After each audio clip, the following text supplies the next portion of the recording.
Imagine spending 20 years interviewing 500 of the world's absolute wealthiest people just to find their secret formula for success. Well, Napoleon Hill did exactly that. And what he found wasn't some magic trick, it was a set of 13 principles, basically a mental blueprint that anyone, and I mean anyone, can follow. So, let's break it down. This question gets right to the heart of Hill's entire philosophy. See, it's not about just wishing for money or hoping for the best. It's about a very specific mental process, a way of thinking that can literally turn an idea in your head into cold, hard cash in your bank account. We're going to walk through this whole blueprint in 4 simple parts. First, we'll build the mental foundation. Then, we'll move on to the actual architecture of your plan. After that, we'll look at how to create that unstoppable momentum. And finally, how to defeat the one enemy that can bring it all crashing down. All right, first things first. The most important principle is that success is an inside job. Totally. Before you can achieve anything out there in the real world, you have to win the battle in your own mind. And that battle, it all starts with one thing, a burning desire. Let's talk about a guy named Edwin C. Barnes. He didn't just want to work with Thomas Edison, he decided he was going to be his partner. This guy was so broke, he had to ride a freight train just to get to Edison's office. Edison gave him a low-level job, but for years, Barnes just worked, holding on to that one single crystal-clear goal. So when his big chance finally came, of course he was ready. That right there is the power of a definite desire. So how do you get a desire that strong? It's not magic.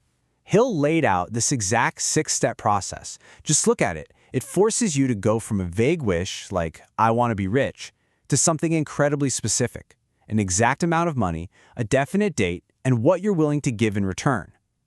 You're not just setting a goal here. You are literally programming your subconscious mind for success.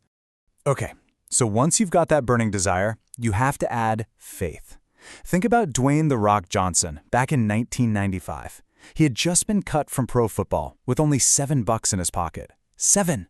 But he had this unwavering belief in a bigger future.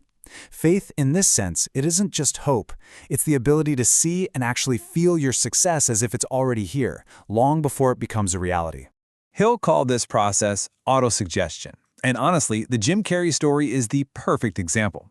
He didn't just hope for $10 million, he wrote himself a check for it. He treated it like it was already a done deal.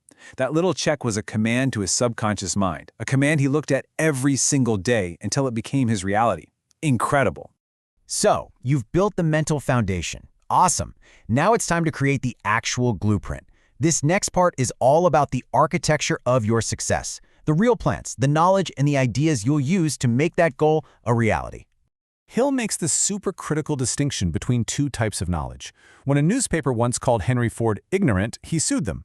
In court, the other lawyer tried to trip him up with all these trivia questions. Ford's response was legendary. He basically said, "Look, I have a row of buttons on my desk, and I can summon an expert to answer any question you have. The lesson is so powerful. You don't need to have all the answers. You just need to know how to get them." Okay, so knowledge is the raw material, but your imagination? That's the factory where the ideas are actually built. Think about it. In 2007, 2 guys couldn't pay their rent. They saw a local conference had booked all the hotels. So what did? They took 2 existing concepts, a place to stay and the internet, and boom, they created Airbnb. This is what Hill called synthetic imagination, just combining old ideas into a new, incredibly valuable form. This leads us right to organized planning. And here's the key. A plan is not some static document. It's a living, breathing roadmap. Just look at Netflix. They started by mailing out DVDs. When that model got old, they didn't give up. They pivoted to streaming. When streaming got crowded, they pivoted again to creating their own shows. The goal stayed the same, but the plan evolved. Failure is just feedback telling you to create a better plan. You've got the belief, you've got the plan, but that's just the engine and the map sitting in the garage. This next phase is all about hitting the gas. It's about execution, building the kind of momentum that actually gets you to your destination. What does this number mean? $5. In 1914, this was an insane amount of money for a day's work. It was a number that literally changed the course of an entire industry. That $5, that was the result of Henry Ford making a single, swift decision to double his workers' pay. His competitors hesitated, but he acted. Hill noticed this crazy pattern. Successful people decide quickly and are slow to change their minds. Most people, they do the exact opposite. They're slow to decide and quick to give up. Ford's bold move created incredible momentum. But what about when your momentum stalls? We've all been there. Hill tells this classic story of a man who just quit his gold mine, sold everything to a junk dealer. The new owner simply hired an engineer who pointed out that the gold vein was just 3 feet from where the original guy had stopped digging. 3 feet!